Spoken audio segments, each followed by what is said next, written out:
Bismillahirrahmanirrahim. Assalamualaikum warahmatullahi wabarakatuh. Innal hamdalillah wassalatu wassalamu ala Rasulillah Sayyidina Muhammad ibn Abdillah wa ala alihi wa ashabihi wa mawalah. Alhamdulillah, pada pagi hari ini kita masih berjumpa kembali di layar kaca. Semoga perjumpaan di layar kaca ini tidak mengurangi semangat belajar kita hanya semata-mata karena Allah Subhanahu wa taala. Semoga kita semua selalu bersabar atas apapun yang diturunkan oleh Allah, ikhlas dan ridha menerima takdir dan ketetapan Allah. Insyaallah kalau kita ikhlas dan ridha atas takdir dan ketetapannya, maka Allah pun akan ridha dengan kita. Kalau Allah ridha dengan kita, maka segala urusan tidak ada yang sulit, semua permasalahan tidak ada yang tidak bisa diselesaikan. Semua kalau sudah diridhai Allah, sungguh terasa nikmat yang nikmatnya tidak bisa diungkapkan dengan kata-kata. Anak-anakku semuanya kelas 12. Kemarin kita telah mempelajari faktor-faktor penyebab kemunduran, faktor-faktor penyebab kemajuan Islam. Nah, sekarang materi terakhir bab 10, kita akan belajar tentang faktor-faktor yang menyebabkan kemunduran peradaban Islam.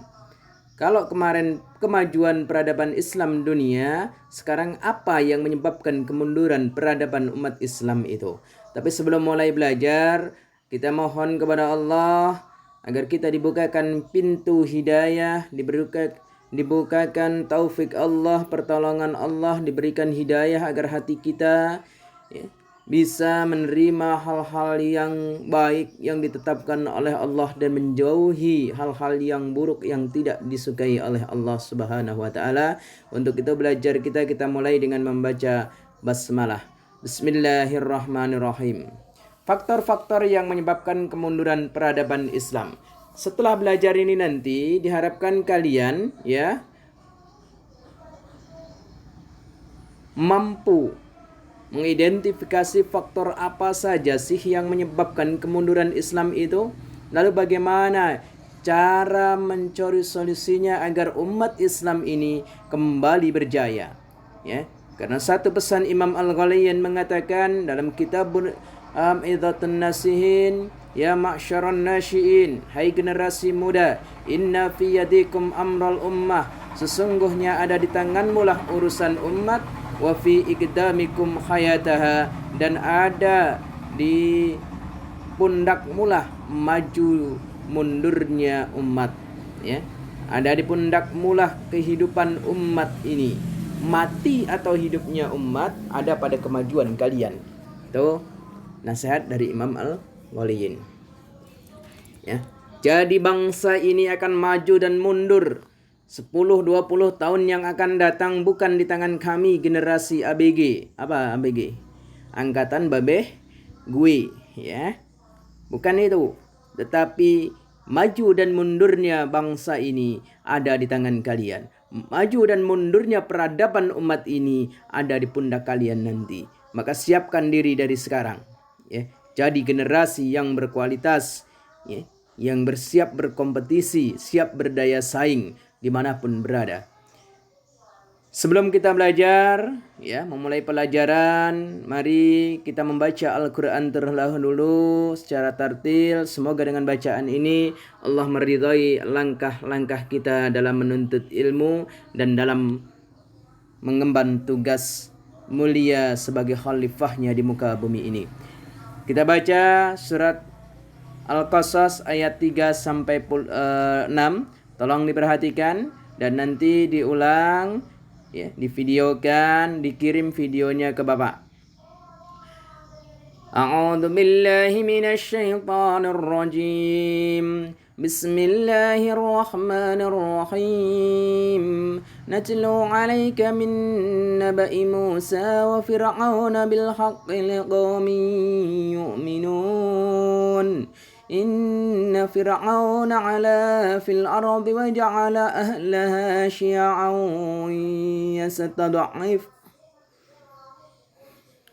وجعل أهلها سيعا يستضعف طائفة منهم يذبح أبناءهم ويستحيي نساءهم إنه كان من المفسدين ونريد أن نمن على الذين استضعفوا في الأرض ونجعلهم أئمة ونجعلهم الوارثين ونمكن لهم في الأرض ونري فرعون وهامان وجنودهما منهم ما كانوا يحذرون.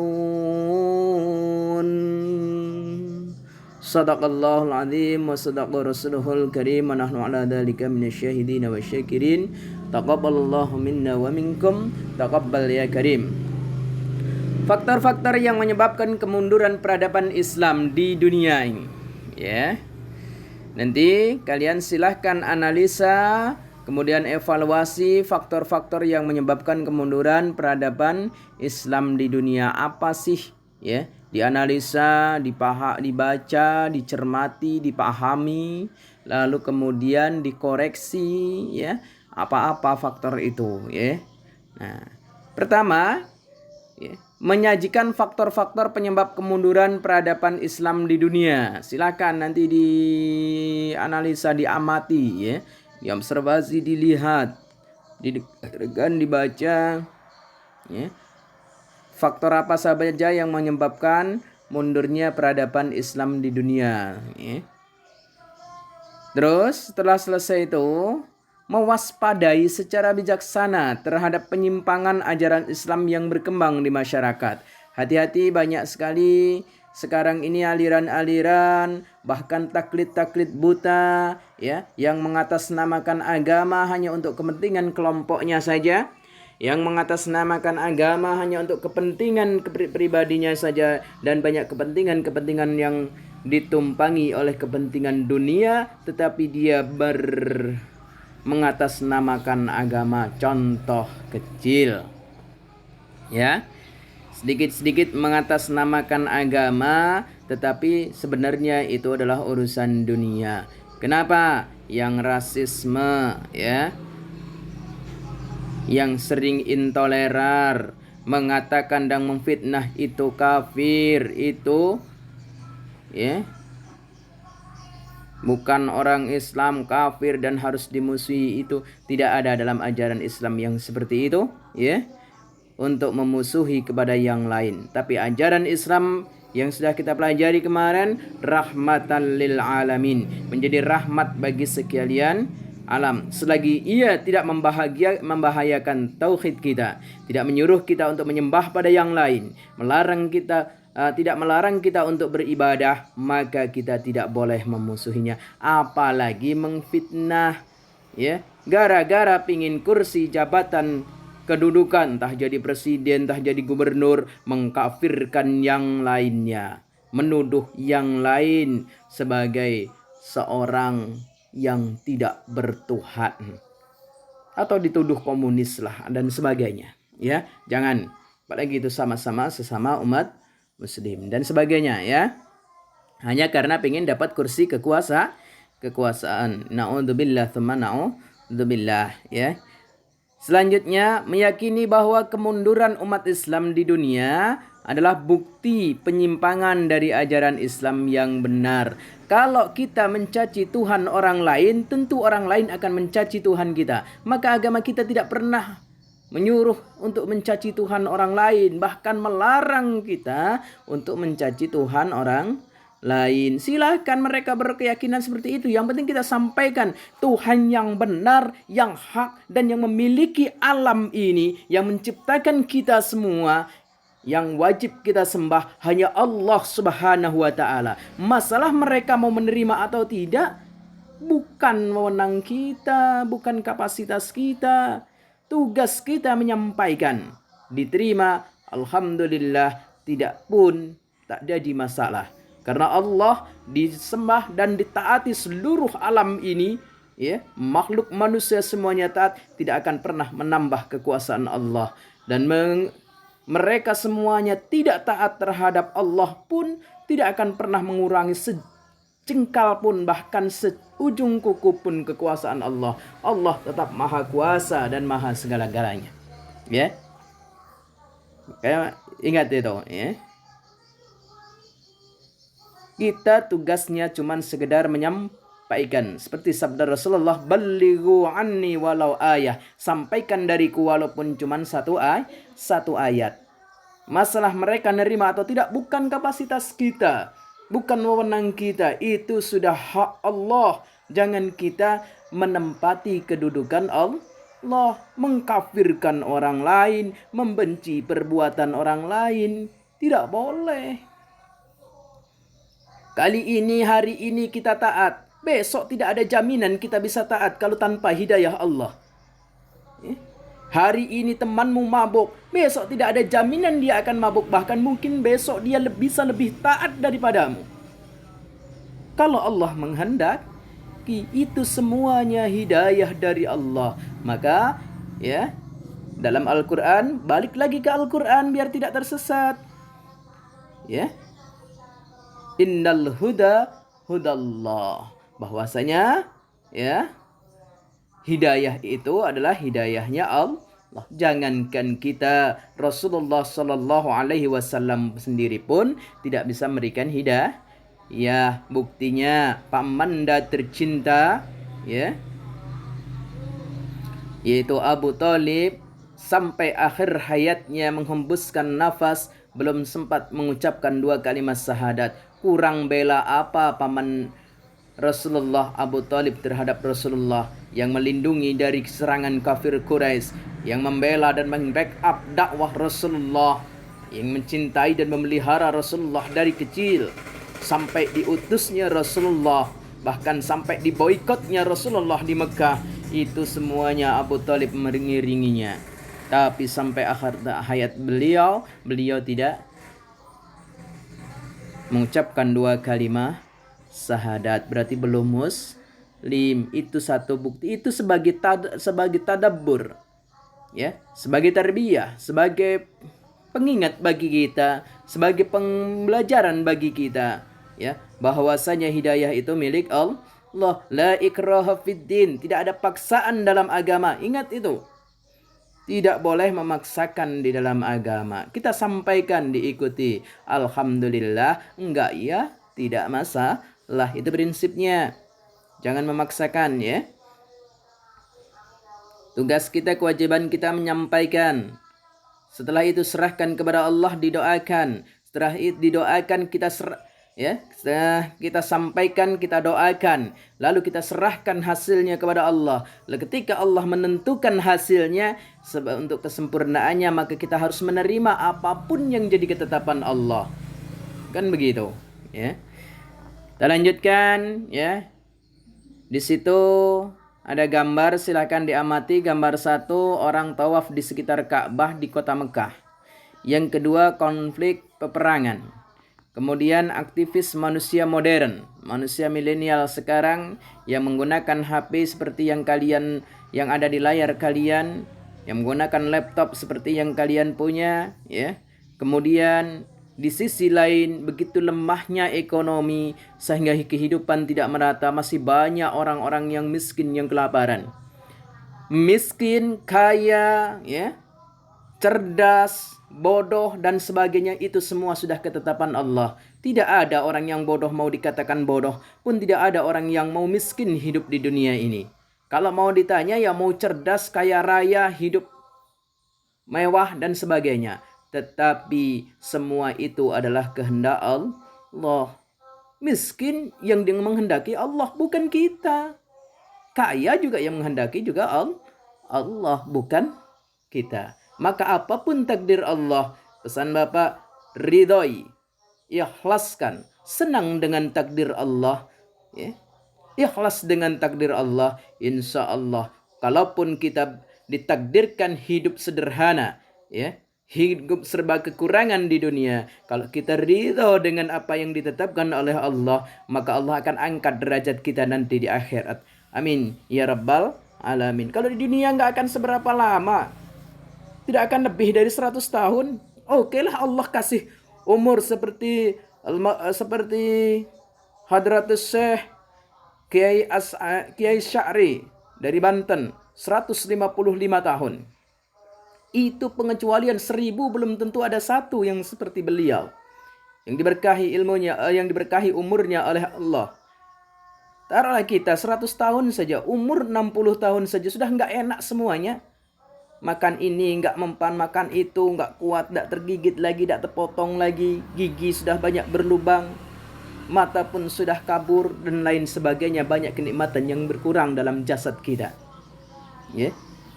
Mau seberapa lama kita mau menikmati dunia ini? Ya. Kalian sukses dinilai orang kaya raya, pergi pagi pulang petang, kerja banting tulang, ya. Subuh sudah berangkat, pulang tengah malam sudah kecapean. Yang menikmati siapa? Bukan kita, orang lain. Rezeki itu yang kita nikmati. Yang masuk ke dalam mulut kita, kita kunyah, jadi tenaga kita. Tenaga untuk beribadah kepada Allah, itu rezeki kita. Ya.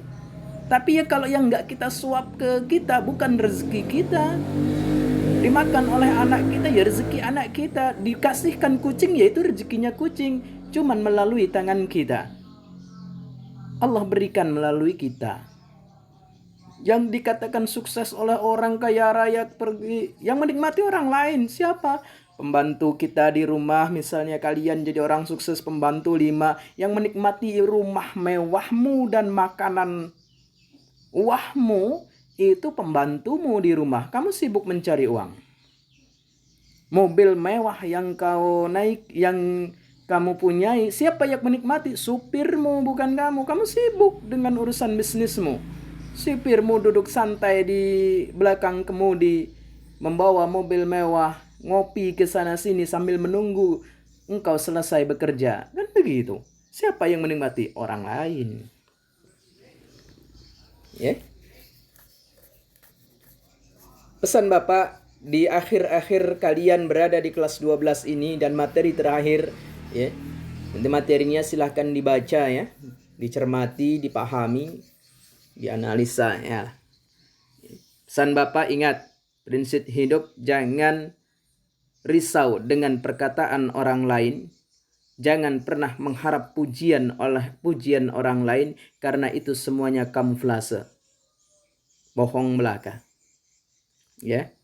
Kalau kita terbuai oleh pujian, kita akan mudah terjerumus dengan kesombongan. Kalau kita sibuk dengan perkataan orang lain, maka hidup kita, tidur kita tidak akan pernah tenang. Karena kita selalu baperan. Kenapa? Sibuk dengan apa yang dikatakan oleh orang. Susah sendiri kita hidup. Kalau kita selalu mendengarkan gunjingan orang lain. Yang penting kita prinsip hidup jalan lurus sesuai koridor yang sudah ditetapkan oleh Allah dan Rasul-Nya. Ikutin ajaran. Salah satunya ketika kita menjalankan hidup ini sesuai dengan aturan-aturan pemerintah atau ulil amri, itu juga bagian dari cara beragama kita. Ikutin aja. Ibarat air yang mengalir, pasti dari tempat tinggi ke tempat yang bawah. Ikuti aja, ngalir saja hidupnya.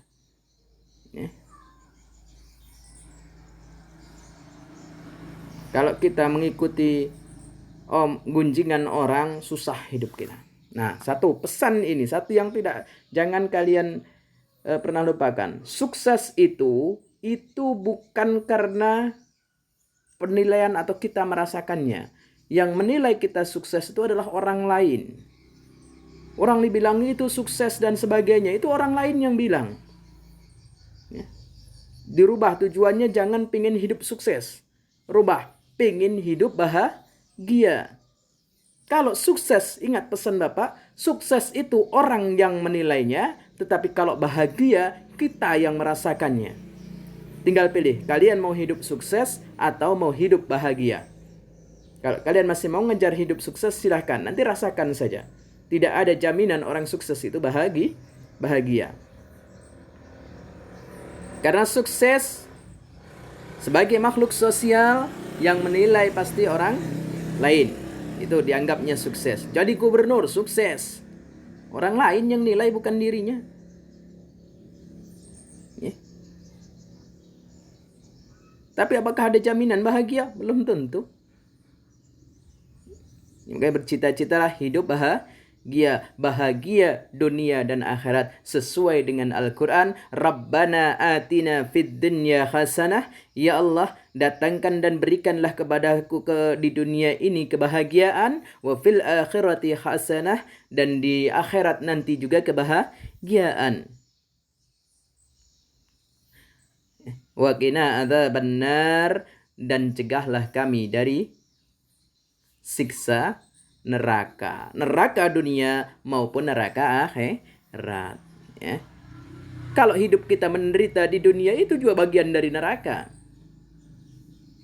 Tidak pernah merasakan bahagia walau harta berlimpah, hidup mewah, megah, tetapi selalu gundah, enggak bahagia. Ya.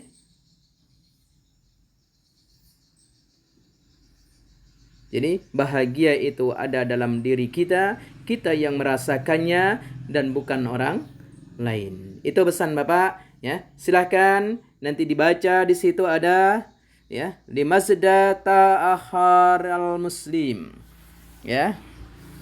Seorang cendekiawan muslim berkali berdunia asal Mesir bernama Muhammad Abduh pernah berkomentar, saya lebih melihat nilai-nilai Islam di Eropa, tetapi kalau orang Muslim banyak saya temukan di Arab. Hal ini menunjukkan terjadinya kontradiksi antara pengamalan ajaran Islam dengan keyakinan menganut Islam di dunia. Silahkan nanti diamati. Sekarang ini banyak yang berlogo dan berlabelkan Islam, tetapi nilai-nilai ruh Islam itu sendiri atau tuntunan Rasulullah tidak pernah dilaksanakan. Labelnya saja Islam. Bangga dengan bendera tauhid la ilaha illallah Muhammadur Rasulullah, tetapi tidak mengikuti ajaran Allah dan Rasulnya. Mengkafirkan orang lain, mencaci dan menghujat, bahkan dengan tega sesama saudaranya, mengfitnah dan sebagainya. Na'udzubillah, itu tidak ada ajaran dalam Islam. Bahkan itu larangan dari Allah dan Rasulnya. Ingat, al-fitnatu asaddu minal qatl, bahwa fitnah itu lebih kejam daripada pembunuh. Silakan nanti dilanjutkan, disimak kembali. Di situ ada faktor-faktor kemunduran peradaban Islam di dunia, ya. Silahkan dibaca. Kemudian akibat jauhnya umat Islam dari kitab dan as-sunnah. Nah, itu faktor-faktor yang menyebabkan kemunduran Islam adalah satu, umat ini dijauhkan dari Al-Quran dan hadis Rasulullah Sallallahu Alaihi Wasallam. Ya, nah, itu ada hadis dari Baihaqi, ya, Rawahul Baihaqi. Silahkan dibaca, ya, kemudian dipahami, ya, bahwasanya, atau Bapak bacain ya. An Ali bin Abi Thalib radhiyallahu anhu qala Rasulullah sallallahu alaihi wasallam yushiku ayyul 'alan nasi zamanun la yabqa minal islami illa ismuhu wa la yabqa minal qur'ani illa rasmuhu masajiduhum 'amirah wa hiya khairun minal huda ulama'uhum syarrun min tahti adimis sima min indihim takhruju'ul fitnata wa fihim ta'ud. Rawahul Baihaqi. Dari Ali bin Abi Thalib radhiyallahu an berkata, bersabda Rasulullah sallallahu alaihi wasallam, akan datang pada umatku suatu zaman yang tidak tersisa dari Al-Quran kecuali tulisannya. Masjid mereka ramai akan tetapi sepi dari petunjuk, dari hidayah. Ulama mereka sejelek-jelek manusia di kolong langit, karena ulama mereka sibuk menjual agama. Darinya keluar fitnah, dan kepada mereka fitnah tersebut kembali. Mereka sibuk mengaku ustadz, tetapi hidupnya mencaci maki, mengfitnah kesana kemari, menuduh tanpa bukti. Na'udzubillah, membuat chaos, membuat carut maut, membuat perpecahan di mana-mana. Ya. Nih, ulamanya sejelek-jelek manusia di kolong langit. Na'udzubillah, thumma na'udzubillah. Yang kedua, faktor yang menyebabkan kemundurannya adalah taklid, yaitu ikut-ikutan. Umat yang tidak ngerti ikut-ikutan. Ulamanya yang dianggap ustadz sedikit, berani keras terhadap pemerintah, dianggapnya hebat. Yang radikal hebat, yang radikal kuat, ikut. Ya. Yang jadi figur ngata-ngatain, ikut ngata-ngatain, tidak ada dasarnya. Ya. Nih kalian harus cerdas, ya. Dalilnya tentang taklid itu, an Abi Sa'idin radhiyallahu anhu anna Nabiy sallallahu alaihi wasallam qala la tattabi'unna sanana min qablikum shibran bi shibrin wa dhira'an bi dhira'in hatta law salaku juhra dabbin lasalaktumuhu. Qulna ya Rasulullah al yahuda wan nasara, qala faman.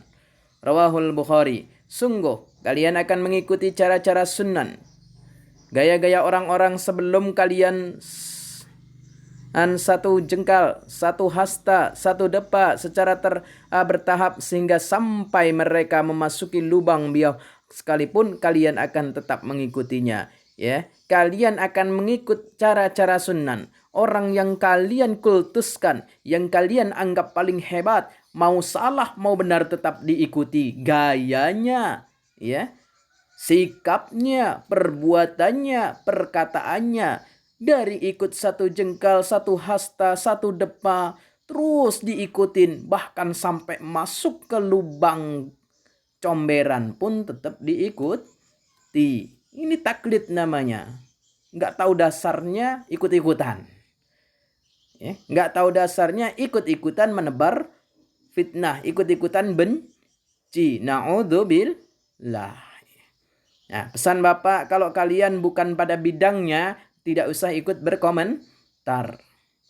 Kalian bukan orang politik, tidak usah ikutan komentar politik. Kalian bukan seorang ustadz, tidak usah ikut-ikutan komentar, ya, tentang agama, bahkan memberikan ceramah kemana-mana. Ilmu agamanya belum berapa, ngasih ceramah orang yang ahli agama. Atau membujuki umat, ya, merayu umat, memprovokasi umat, bahaya kan? Ya, kalau memang belum seberapa, ikutin, jalankan saja, amalkan kita sendiri. Kalau memang bagus, ya, tidak ada ujaran kebencian dan tidak mencaci maki, ya kita sampaikan kepada orang lain untuk mengajak kebaikan. Intinya agama itu menenteramkan dan mengajak kepada kebaikan, membahagiakan, jangan membuat orang lain sedih. Maka ada satu pesan, ya, ayahnya Gus Baha, yaitu Kiai Nur Salim, menyampaikan, ya, kalau nanti kalian jadi seorang guru, jadi seorang ustadz, ngaji, ya, jangan ajaklah tertawa yang bahagia, jangan kalian ajak sedih. Kenapa?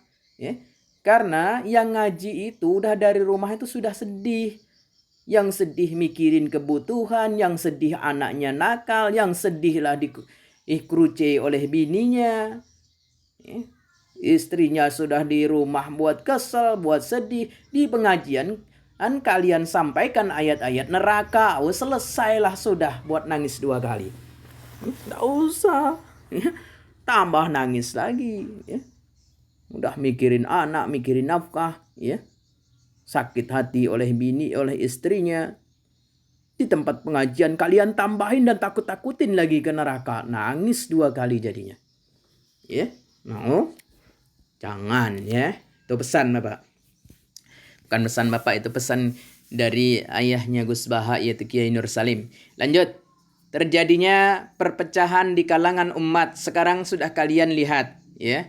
Hanya karena kepentingan politis, kepentingan eksekutif ataupun kepentingan kursi, sudah saling menjelekkan satu golongan kepada golongan yang lain. Ini sudah terjadi, kalian bisa melihat sendiri. Keempat, adanya pertempuran antara hak dan batil. Ya. Salah satu pelajaran berharga umat Islam adalah perang salib yang menggunakan berbagai dimensi pertempuran politik, ekonomi, dan perang di tataran keagamaan, ya. Itu, ya. Adanya pertempuran antara hak dan batil itu merupakan kemunduran, ya. Ketika kita merongrong atau ketika kita memusuhi, ya walaupun kita kan nggak usah lah harus memusuhi selama mereka tidak mengganggu ketauhidan kita, ya. Ketika mereka kita musuhin terus berperang kita, misal kita perang dengan negara adidaya Amerika yang mayoritas kapitalis, misal ini, ya. Kita kalah perang, kitab-kitab kita, pengetahuan muslim dan peradaban kita semuanya di bumi hanguskan. Lalu dari mana kita akan memperoleh ilmu-ilmu para ulama? Ilmu-ilmu dari Allah dan Rasulnya kalau tulisan saja sudah dihabiskan. Kan begitu. Akibat peperangan ini banyak sekali ilmu yang hilang dan musnah. Nah, silahkan dibaca sendiri. Itu dalilnya sudah ada, ya. Nah, kemudian deskripsikan faktor-faktor kemajuan dan kemunduran peradaban Islam. Silahkan dibaca dan dicermati, ya, dengan baik. Kita tarik kesimpulan di pelajaran pertemuan terakhir atau materi terakhir ini, ya. Jadi, kesimpulannya, faktor-faktor yang menyebabkan kemunduran Islam adalah: 1. Akibat umat Islam jauh dari Al-Quran dan As-Sunnah. Yang kedua, taklid atau ikutan. Dan yang ketiga, terjadinya perpecahan di kalangan umat. Dan yang keempat, adanya pertempuran antara hak dan batil. Demikian yang Bapak sampaikan. Apabila tidak sesuai dengan harapan, mohon maaf yang sebesar-besarnya. Ya, kita akhiri belajar kita dengan sama-sama melafazkan hamdalah. Alhamdulillahirabbil alamin. Usikum wa nafsi bitaqwallah. Wassalamualaikum warahmatullahi wabarakatuh.